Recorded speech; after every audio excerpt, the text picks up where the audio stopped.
Good day, everyone. So our topic for today is all about employment opportunities and qualifications in the tourism and hospitality industry.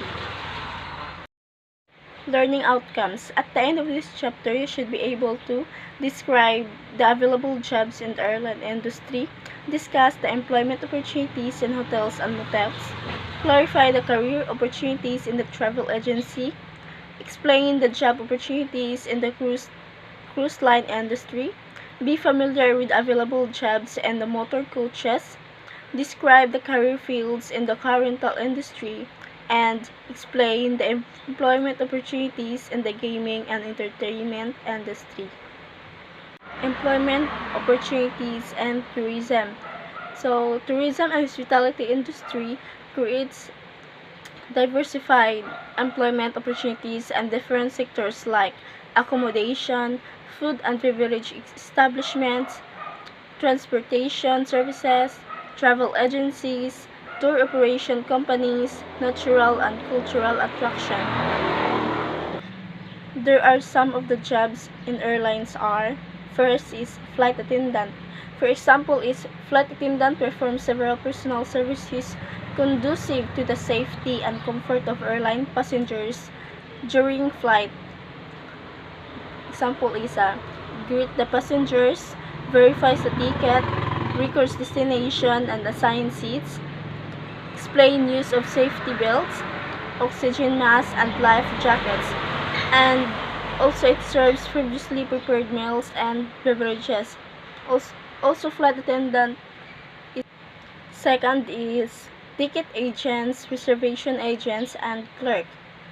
So for example of ticket agents is it is the responsible for booking flights, hotels, and tours for the clients, and also they handle the details like insurance coverage or handling conflicts with other plans travelers might have already booked for themselves.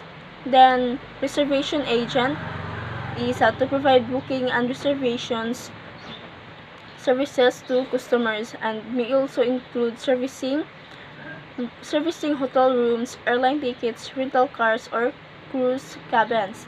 Then the clerk is responsible for printing boarding passes, arranging seat reservations, and preparing luggage for travelers.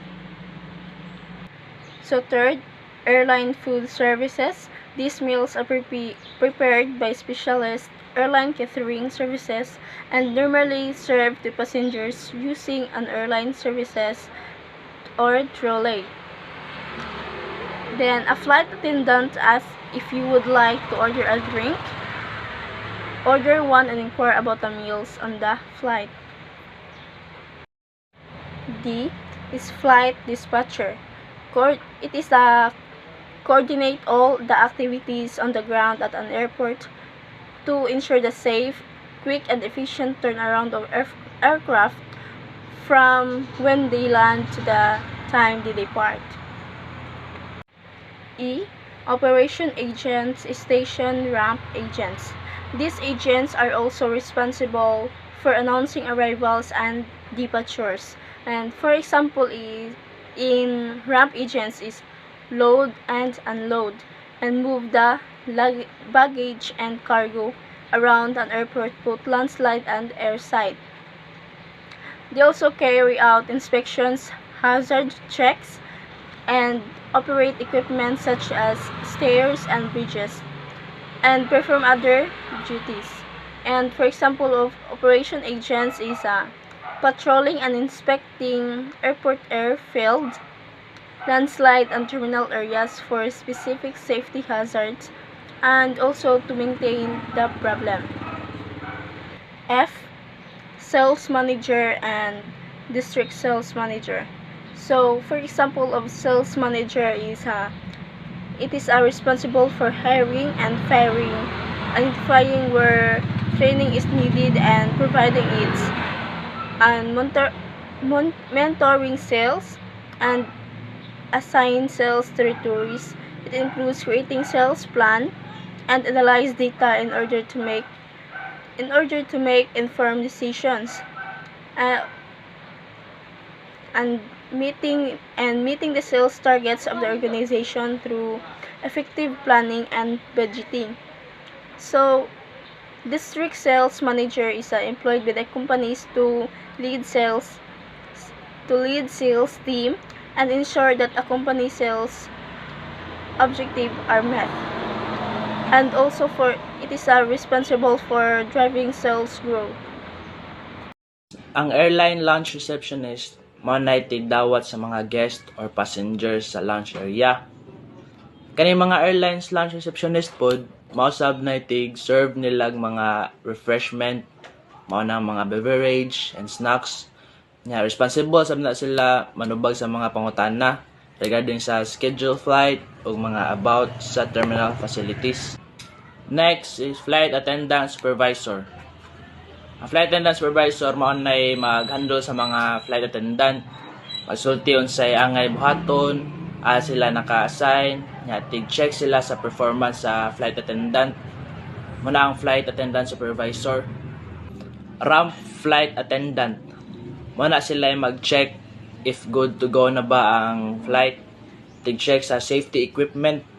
Bali tig-check, nya set up, nya operate sila before flight to ensure safety and para conformity sa mga pasahero and flight attendant on board. Muna ang ramp flight attendant. Next is crew scheduler.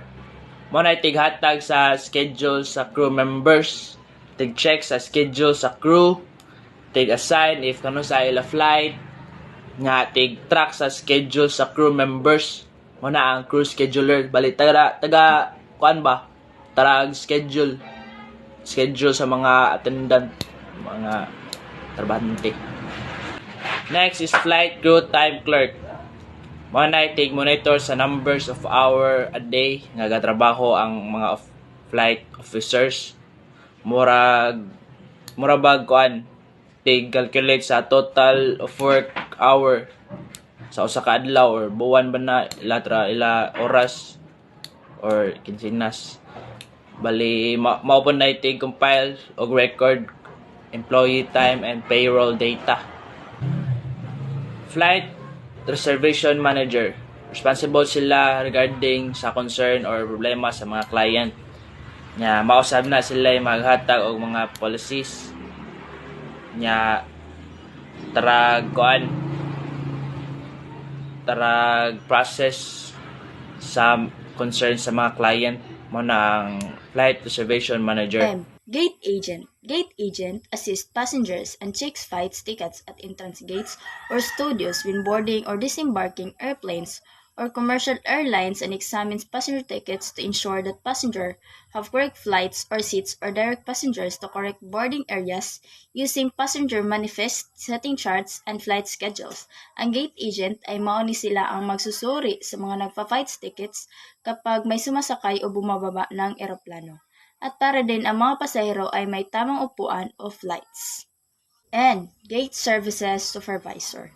Services supervisor supervises and coordinates activities of workers engaged in admitting departing passengers to the aircraft and assisting passengers to disembark at terminal exits of commercial airlines. Reviews flight schedule and passenger manifest. Observes workers to ensure that services to passengers are performed courteously and correctly. Silbi, mo ni sila ang mag-coordinate sa mga activities ng mga manggagawa na nakikibahagi sa pagpasok ng mga papaalis ng pasahero. O sila ni ang tagasuri sa mga schedule sa paglipad. O ground host or hostess. Renders personal services to passengers in airline terminals to facilitate movement of passengers through terminals and create goodwill, greets, and welcomes passengers to the terminals. Sila na ang nagbibigay ng mga personal na serbisyo sa mga pasahero para dali ra sila paglihok sa mga pasahero. P. Passenger Service Representative. Renders in a variety of personal services to airline passenger, requiring other than normal services such as taking care of company officials, distinguished persons, foreign-speaking passengers, invalids, and accompanied children.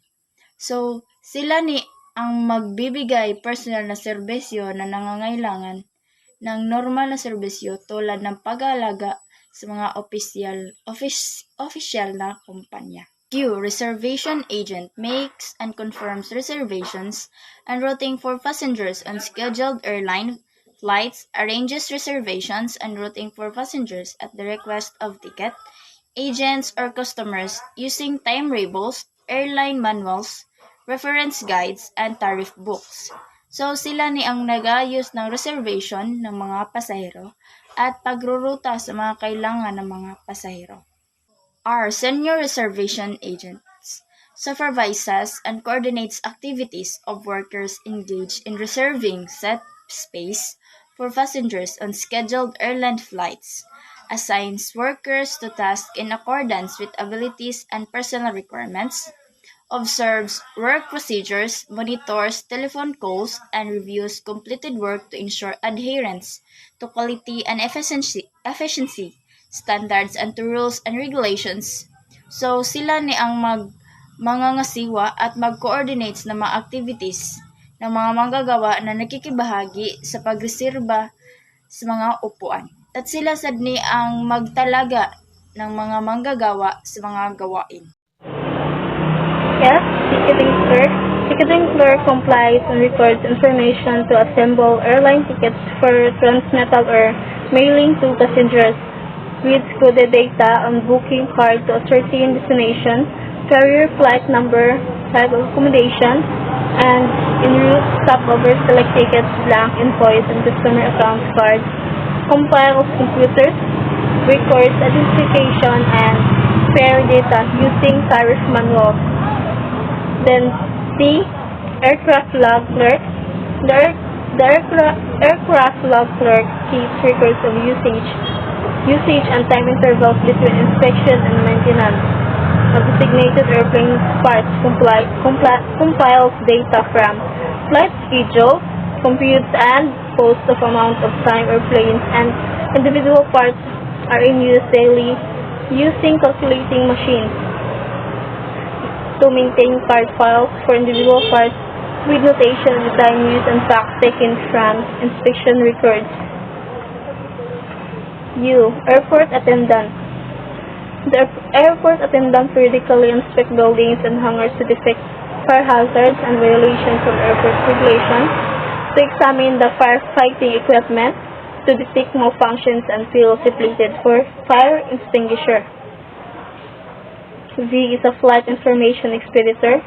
The flight information expeditor determines the flight times of airplanes and transmit information to flight operations and air traffic command centers.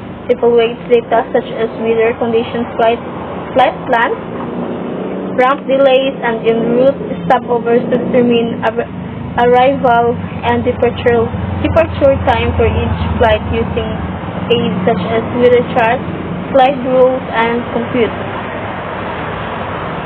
W. Airport manager. The airport manager plans, directs, and coordinates through subordinate personnel activities concerned with constructions and maintenance of airport facilities and operation of airport in accordance with government agency or commission policies and regulations. Next is a station manager. Station manager directs and coordinates airline stations, activities, and transport station location at airports to provide services for scheduled flight operation. Next is Chief Airport Guide. The Chief Airport Guide supervises and coordinates activities of workers engaged in conducting guided tours in airports. This traffic agent solicits flight business from industrial and commercial firms and passengers travel business from travel agency, schools, clubs, and other organizations. Explain available routes and land limits.